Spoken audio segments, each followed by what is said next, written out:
what is the story of ISRO? In this video, we are going to discuss that. So, the starting forms of ISRO were founded by Vikram Sarabhai. Vikram Sarabhai's first mission was to send a rocket of Indian origin to space. So, he didn't have the technology to build a rocket. So, he negotiated with NASA and they gave Vikram Sarabhai a rocket named Nike Apache. Nike Apache was a rocket that was launched from India and the first rocket to launch from India. So, on 21st of November 1963, the main day in Kerala, in the small fisherman's village called Thumba on the magnetic equator, happened the launch of Nike Apache. It was a successful launch and that was the beginning of ISRO or ISRO, the Indian Space Research Organization. Let's start. Now, this launch was the beginning of ISRO. So, Vikram Sarabhai was the director of ISRO, the first chief director of ISRO. He had done this rocket launch with the help of NASA. Now, ISRO was not very advanced at the time. So, in Thumba, it was selected. Why? Because it was on the magnetic equator. What is magnetic equator exactly? You know the North and South Pole. Now, there are two types of North and South Pole. The geographical and the magnetic North and South Pole. So, taking into consideration the magnetic North Poles and South Pole, the equator lies on Thumba, a small village in Kerala. So, Vikram Sarabhai thought that it would be a very great place to start our launches. So, it was it. It was decided on 21st of November 1963, the rocket Nike Apache will be launched from Thumba, Kerala. Now, the launch was very successful and it marked the starting of more launches. Now, there are many achievements of ISRO. Like, they reached the Mars orbit in the first try. Yes, you heard it right. ISRO reached the Mars orbit in first try, whereas NASA took many tries to reach Mars.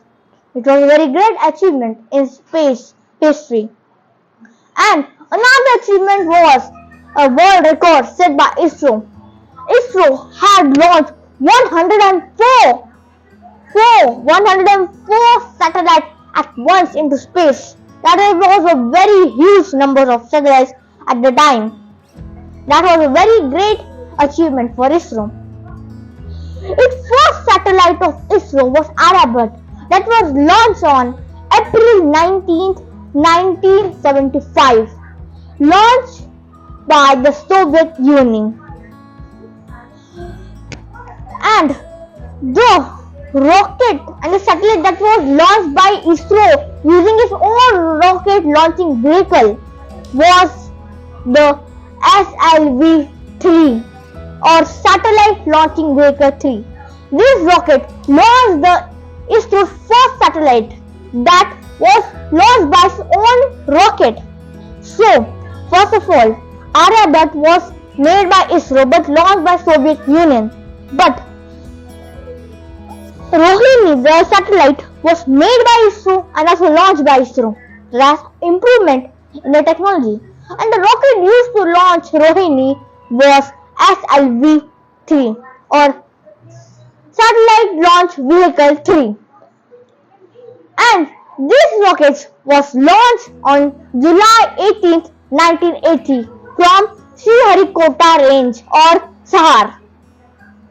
Now, let's move on some new recent launches like Chandrayan 1.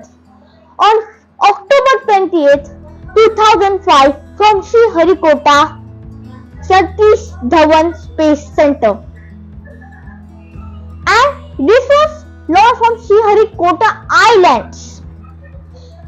And it was a successful mission done by ISRO. It included to launch a satellite into Moon's orbit and get some data off of it. And ISRO also discovered water presence on the moon. That was a great achievement by ISRO. Now from the Chandrayan 2 that was unfortunately failed because of miscommunication on loss of communication that I discussed in my previous video.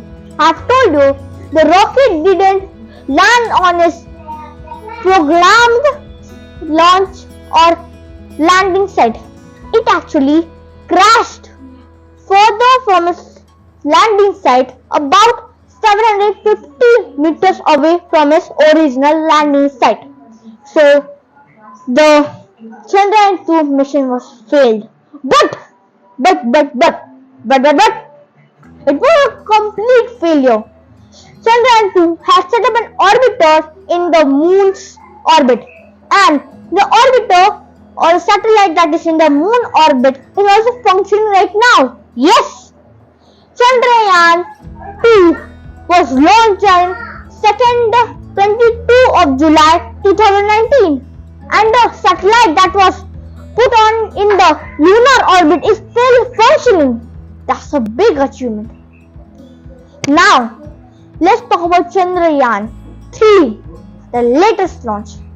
So Chandrayan 3 was launched on July 14, 2023 using the rocket GSLV-3 or Mark 3. And just for your information, the Chandrayan launch was from the GSLV-3 rocket, and same with Chandrayan 2 and Chandrayan 3. So all three missions use the GSLV-3 rocket, or we can say geostationary launch vehicle. That means the rocket was capable enough to put a satellite into orbit that will never fall down or put it in a geosynchronized orbit. So the meaning of to put satellite into geosynchronized orbit, to put satellite into that orbit so the satellite would not fall down but still go in a circular path. So in GSLV or geostationary orbits, the satellite does not face any kind of disturbance or drag from the atmosphere because it is above the exosphere of our atmosphere. That's a very complicated sentence. To simplify, exosphere, it is the last sphere or the last layer of atmosphere. After that, there is no air or atmosphere. So exosphere, that is up to 100 kilometers up. So exosphere ends at 100 kilometer, and from that 100 kilometer, the Kármán line starts. Now, what is Kármán line? Kármán line is the line that separates atmosphere from outer space. So now you know what is space exactly and where it starts. Now, GSLV-3 rocket could put satellites above the Kármán line, above 100 kilometers, that the satellites wouldn't fall down because of atmospheric drag. Now, Chandrayan 3, 2 and 1 used the GSLV Mark 3 rockets. See, there are two names for this rocket. First name is GSLV or Geosynchronized Launching Vehicle 3 or Mark 3. These are the two names of one rocket. So, this is the brief history of ISRO. But don't forget, ISRO is a very vast organization. It has many scientists and many projects to accomplish. And ISRO's budget, most of people say that ISRO isn't very good waste of money. We are wasting money on ISRO. But no, only 1% of India's budget is used to fund ISRO. So that's a very less amount to pay for such achievements. And ISRO can give us money too by launching satellites, by commercially launching satellites into space for other countries. Like if Russia want to send a satellite into space, ISRO can use rockets like SLV rocket to send the satellite of Russia into space. So now Russia will pay ISRO for the service. So ISRO could earn money from this. So don't forget to like, subscribe and share my video. Thank you. Bye bye. Tala.